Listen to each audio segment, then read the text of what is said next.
What is up, guys? Today is a very special episode. We have Maxime down here from REV9 Autosport. He's celebrating 10 years of having REV9 Autosport open and in business. And he's on a road trip across America. So on his way through, he stopped down here in Connecticut. We went out and we had a nice little meet last night. Thank you very much, everybody who came out to that. That was awesome. And today we're going to be reviewing his 2016 Miata ND RF Fastback shop car. 2017. Oh, 2017. Hi everyone. So this is my brand new 2017 demo car for REV9 Autosport. I bought this one for my 10th anniversary road trip throughout the USA, but also because I fell in love with the old RF kind of thing. On this one I didn't do that many mods yet because I just got it about 1 week ago. But so far, exterior wise, I changed the front lip for carbon fiber front lip made by a company called TK Style. And TK Style is not a replica company, it's just that they have a very odd name. This front lip is pretty much the only one I can run on my car without scraping on the ground because of the ride height. And it gives it a very nice look, I think. I also put the Beat Rush tow hook because we all know they have some awesome transmission problems, but they also help me to park in the city without breaking my front bumper. Wheels related, I have those same wheels as I had on my previous demo car. They are the Advan RZ wheels, 17 by 8 plus 35. And I'm running some tires which are Yokohama S-Drive in 215, 40, 17. The lug nuts, they are 3 to 6 power, 50 millimeters up front. And I've got the longer 70 millimeters in the back. One of the pieces that I really like on this car is the ducktail spoiler. This is the new ducktail spoiler made by Rallybacker, and this is the low type. So I think it gives a very nice look to the rear end of the car, and it's kind of bold looking, but with that color, it pretty much blends it nicely. And to add some more aggressive touch to the rear end, I also put the Odula rear diffuser in carbon fiber. And I am also running the new Integral Kobe muffler, which is, he called it the Type US muffler. It's totally illegal in Japan, but somehow you can get it to run legally in America because the decibel is not that high and it sounds pretty awesome. I also got the beautiful license plate frame from REV9 Autosport, of course, and the Beat Rush tow hook. And the last thing I put on my exterior is actually the small Tuck-in 99 shorty antenna. Beside that, everything is stuck. I've got some plans to make it look even better, but you will see it because I will modify the car throughout my trip. All right, so let's take a look at the interior of the car. Let's start by this. Pretty important to have that in your car, actually. This is from a company called D-Speed in Japan. And basically it says, top of the winding road, pray to God by D-Speed. This is keeping me safe when I'm driving throughout the USA. And the Japanese signs tell something about reaching the maximum capacity of the car, which I'm trying to do, making the best street car possible. So let's start with the interior. I put the zero floor mats, which are in X pattern. It's a cool thing that's a bit different from the regular checkered things that I would run usually. And I had those custom Nakame seats made especially for my demo car with quilted center in Alcantara, and the sides are in the ND red that he just released. It's a new shade of red that looks really cool in the ND. Steering wheel is also suede steering wheel made by Ken Style. It's a D shape. It's got a very aggressive shape, but from the driving I did so far, it feels so good. It's very comfortable to drive for a long time. The shift knob that I used is also a custom shift knob made by Nakame. It's basically the Joyfast shift knob that's recovered in Ultra Suede. And this will be available on the website soon. It will be a special edition for 10th anniversary. The only thing I changed in the interior that's left is that very custom armrest pad made in quilted suede by Nakame, which is a very nice touch, I think. The stitching matches everything in the interior, and it's beautiful and very comfy also. I did put something else in the car, but even though if we wanted to film it, we probably couldn't see it because it's the Nakame quilted side sills. Oh, actually we can see it behind the seats. But it's probably too dark to see anything. So that's just small details that I like to put in my cars to make the interior stand out and look perfect.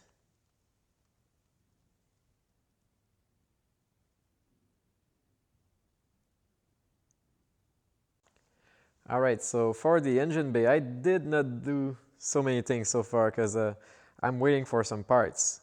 But let's take a look. First thing I did was to change the intake for the new Auto Exe ram air intake in carbon fiber. It's a beautiful piece, and it was designed by company called Group M, who does intakes for cars like Ferraris, Porsche. So they really are into R&D to provide the maximum power you can get from an intake. Beside that, I've got the very cool ARC radiator cap that I had a rerun made only for REV9 Autosport. I've got the Neelex oil filler cap that gives a cool retro look to the engine. It's quite small, but I think it looks great, and I'm planning on painting the valve cover to make it stand out a bit more. Suspension wise, we cannot see it, but I'm running the Cusco Street coilovers, which are super comfy and gives the car a very nice look, ride height. And for the ram intake, actually we can see that it's catching its air from the bumper right here. And it's a huge opening that actually really brings a lot of fresh air when you're driving the car through the intake. And beside that, engine-wise, it's pretty much stuck. Actually, one thing I did was to change the flywheel when the car had maybe 500 miles. We had to drop the transmission and remove everything. That was kind of painful to watch when it's a new car, but right now it's got the lightened flywheel by Auto Exe, which is about 30% lighter than the stock one. And the car feels just like having cable throttle, which this one is electronic throttle, but by changing the flywheel to a smaller one, it just feels so much better. Yes, so that would be pretty much everything I did on the car, and I hope this front lip can survive my whole trip, because I'm doing a lot of miles and the car doesn't have a lot of clearance. I almost destroyed it by entering the garage here. So yeah, hopefully I can show it to people, or otherwise pieces of it. So thank you so much for watching. ND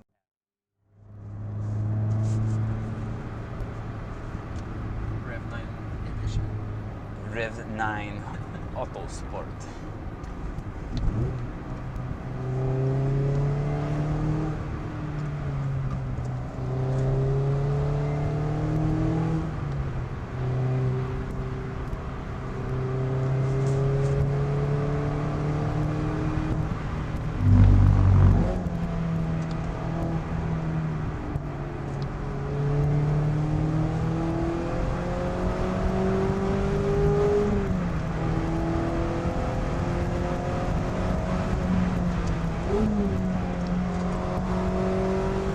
Alright guys, so here we are out on the road in Maxime's official REV9 Autosport Edition ND Miata RF. This is a 2017 model. This is their new official shop car. It's mildly tuned. It has a fair amount of aesthetic, both interior and exterior modifications to it. Definitely first impressions right off the bat sitting in this car. The ND is probably by far the quietest Miata to ever come out of the factory. It's very impressive just how little wind noise and road noise are in these cars. They really feel a lot more well closed in and solid versus the older cars. Lovely place to be. There's a lot of nice styling cues in the cabin. Maxime's treatments that he's done to this car, like the upgraded steering wheel, that's different cut. It's D-cut to give you a little bit more clearance here between your legs. It's wrapped in Alcantara. It's really nicely stitched. It really kind of adds to the sense of occasion of the whole thing and makes this really feel like a special cabin. Top that off with all the suede and stitched accents that he's got going on everywhere. It really feels much more upscale. Like almost think like if you were taking a Miata and keeping all the heritage and roots that come along with the car, but then making it kind of like a little bit more luxurious and like Grand Touring-esque, but without taking away any of the rawness of it. Really a nice overall package. The car itself is mildly tuned. He has intake and exhaust modifications to it for a little bit of increased flow. It rides on a set of Cusco coilovers, and it's rocking a beautiful set of Advan RZ wheels wrapped in Yokohama S-Drive tires. And I think the grip levels of these tires, while Maxime may argue that he wouldn't mind having a little bit more grip, I think they're actually a pretty good match for the car's power and the overall balance of it, because it's sufficient grip if you want to go fast, but if you want to let the car move around a little bit, they allow you to kind of play and play with it and exploit the chassis if you choose so to do so without having to go terribly fast. But yeah, I mean, just kind of, you know, moving along at a moderate pace here on this winding back road. I mean, it's really a nice ride. It's very supple. I'm really surprised by how well this car soaks up bumps, and I don't know if it's just the shock valving and the coilovers, or if it's just a lot of the newer Mazda cars. They really are engineering the suspensions on these things to be super compliant, but like still being athletic and agile at the same time. Oh, Maxime just pointed out, which I forgot, he has a light and flywheel in this car also, which is pretty awesome, that he took a brand new car, which, looking at the odometer here, has 2,100 miles on it. So even before he got to that mark, he already dropped the transmission on it to put a lightweight flywheel in it. But I did briefly have a quick stint in a Grand Touring ND this past winter. And I will say that having the lighter flywheel definitely adds to that excitement. It gives you the more snappy nature of the RPMs in between shifts, and just when RPMs fall off. So that's definitely a nice modification. I like lightweight flywheels. I think they make an engine feel a lot more peppy and snappier. But so while we're stuck in the traffic here a little bit, we'll talk a little bit more about the interior. As far as like interior space goes, I want to say like I almost feel a little bit more crammed in this car than I do my NA Miata, or my NB for that matter. I'm not uncomfortable. The seating position and everything, if I kind of just like lean back a little bit, and I have the seat all the way back, I'm 5'11" on a good day. You know, I'm not uncomfortable in the car by any means, but I feel like the interior space has shrunk a little bit, which should be expected considering the dimensions of this car. I believe they're a couple inches shorter than the original NA Miatas, if I recall correctly. So given the overall packaging, I think Mazda made as best use as they can, laying everything out to still be ergonomic and still be comfortable. It feels modern, but it's still raw. So like that's like a really cool thing, and I think modern car design, there's a lot of challenges and hurdles that the engineers have to overcome with safety and everything else. But yeah, I mean, sitting in the car just looking at the dash layout is very modern. It's very aggressive. I love the piano black accents on it. Looks very like luxurious and upscale. I actually kind of am really digging the body matched upper door panels here, and then there's leather with stitching through it underneath. There's faux carbon accents, which actually add a nice touch to the interior. So like Mazda really did a lot. It's got very big periscoping gauges, and the gauge rings that go around them look very elegant. The needles and the faces themselves they look elegant. And even the stock steering wheel. Now I know Maxime's got this beautiful wrap on it that's cut much more aggressively than the stock one, but the airbag center it's small, compact, and it's got a nice Mazda logo in it. It looks much more upscale in quality versus like comparing this to the older cars.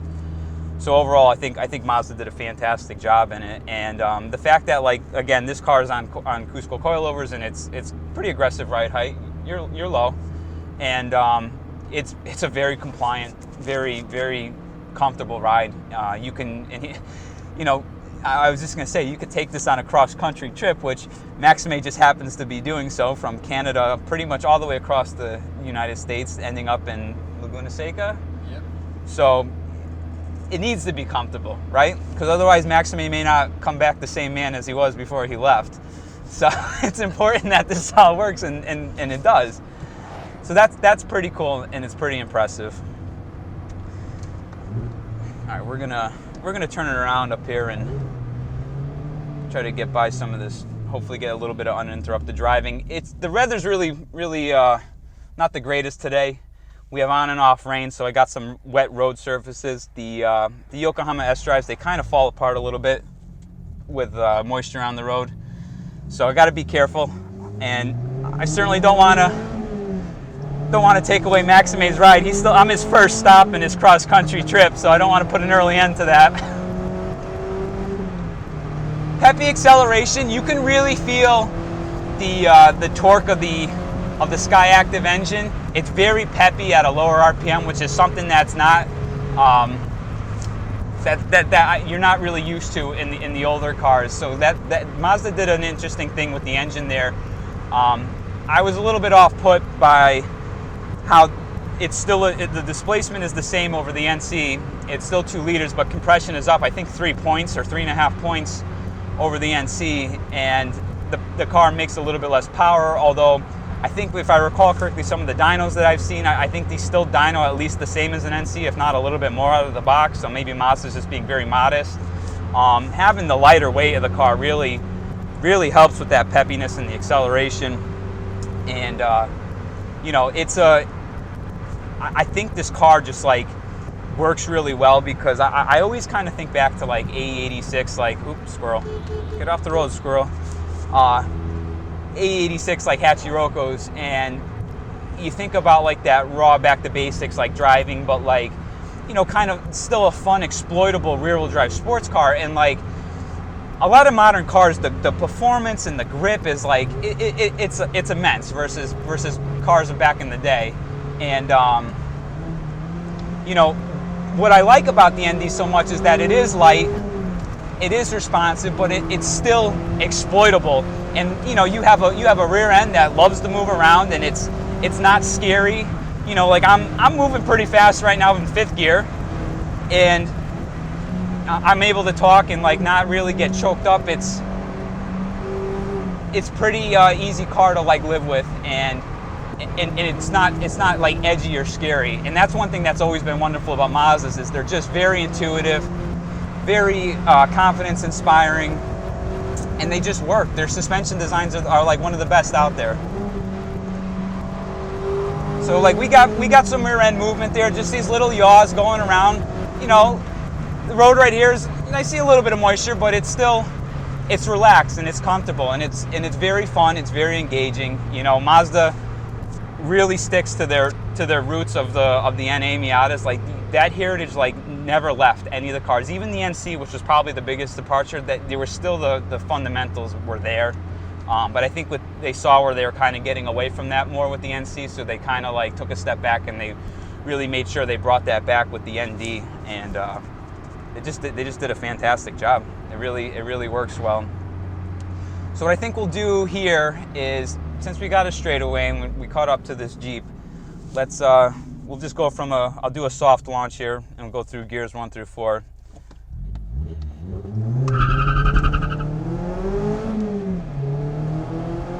Very peppy. I believe these cars run somewhere around a 14.5-second quarter-mile stock, and I would believe it. They get up pretty quick. That low-end torque works well, and for having minimal engine modifications, which, you know, the car feels really good. I would imagine that one of these with full exhaust tuning, so an exhaust manifold all the way back, and an actual engine tuning would be quite the ride. It is starting to rain now a little bit more, so we gotta be careful of some wet road surfaces.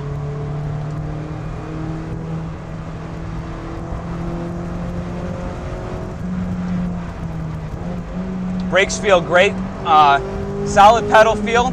You can really feel what's going on at the front wheels translating through the pedals, so brake modulation is nice and intuitive. Steering feedback through the wheel feels great. You know, knowing Mazda, you wouldn't expect anything less to have great feedback through the steering wheel to keep that engagement, have the front wheels telling you what's going on with the car. You can feel it when it starts to mid-corner. When you approach the limit, you'll feel a little bit of a rumble. You'll feel the steering wheel get a pinch lighter. It starts to translate when the car wants to start to push a little bit, and then once you're there, just kind of playing with the with the gas a little bit, lifting off, you can get the rear to start moving around and rotating. So it's got that wonderful Mazda balance. Car's a really great package, and I think the things that Maxime has done to this really tie everything together. I saw, the first time I saw an ND RF in person, I didn't love it. I felt like it proportionally, it just didn't work right. But I think a lot of that's because the factory wheels are sunken in. The ride height is pretty high, like most Mazdas, and they're dark. This car, with the wider wheels and a wider stance, lowered ride height, you really see where Mazda brought the fender arches out. Like, the car almost looks like it's wide body, like right out of the box from the factory, and the whole package works so much nicer just by those couple visual mods. Top that off with the front air dam that he added and the rear ducktail spoiler. This car is really, really gorgeous. And when he pulled up the driveway in it, I looked at it and I was like, man, it works. It really works. And like, it kind of makes me want one a little bit, you know. But yeah, the whole package, man. This is it's a very well balanced car. And with I mean, you don't have to have all the extra accents and stuff that you did to have this car enjoyable. I think a set of wheels, suspension, and just that alone would drastically change the car's behavior and really make it that much more enjoyable and theatrical to be in. It works really well. So we're gonna take a quick break here because we're approaching some busier section, and we'll be back in a moment.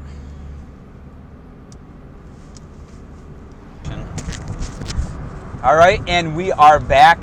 Unfortunately, it is raining, so we got some wet and dry road services to take account for, but we're gonna try to make the best of this and not hit anybody given the slicker road conditions.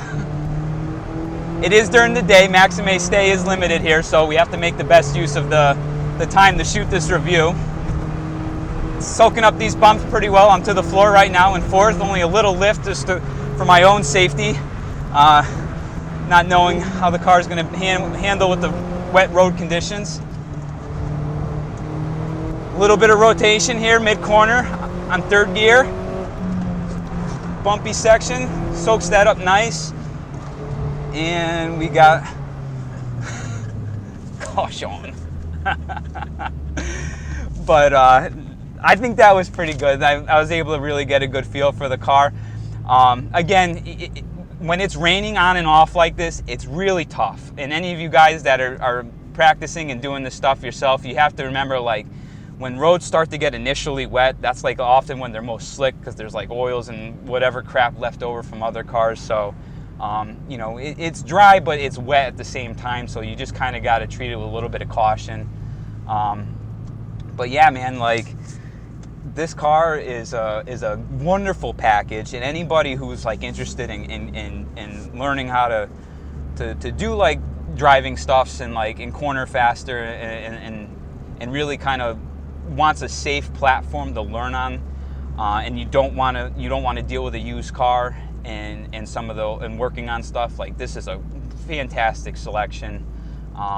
There's really, even in stock form, this is a great car to begin with, and then you can build upon that as you advance your driving skills.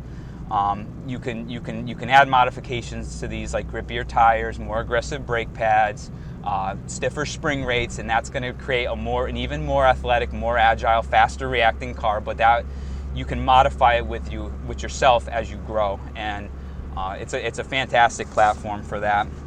It's really impressive, and I hate to admit it, but it really is making me kind of want one right now. I knew this was going to happen, but there is a car that I have in mind as my next purchase. It's a pretty big departure from everything that I own, and I think I'm going to stick with that for now, but I would definitely entertain owning an ND one day when the prices come down a little bit more on the used market. I'm just not in the market for a new car right now and taking on a payment like that. But I think I touched based upon just about everything I wanted to. The only other thing actually I probably didn't touch enough upon is that in terms of rigidity And this like kind of goes a lot for even like mundane modern cars. Modern car like chassis are just like eons ahead out of the stuff that comes out of the 90s. And as much as I love 90s cars, and you guys know I really love my 90s cars, but modern car chassis are just so rigid. I would say that any of the extra bracing and stuff like that you're going to see on sale for this car, you don't need it. It's so rigid already. The body motions are so well controlled. There's no flex in it. Like, I mean, there's a little bit of flex, right? Everything has a little bit of flex, but it's so minimal that you know, it's not even a thing that you have to worry about like you did with the older cars.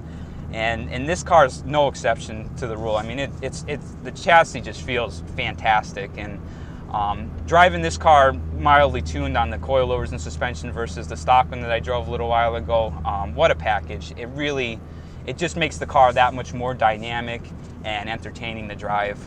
Really, really awesome. So, Maxime, wonderful car you got here. Thank you very much for coming down, and I'm glad we kept it in one piece for you, so you can continue your cross-country trip. Thank you. But yeah, guys, that's just about it for this one.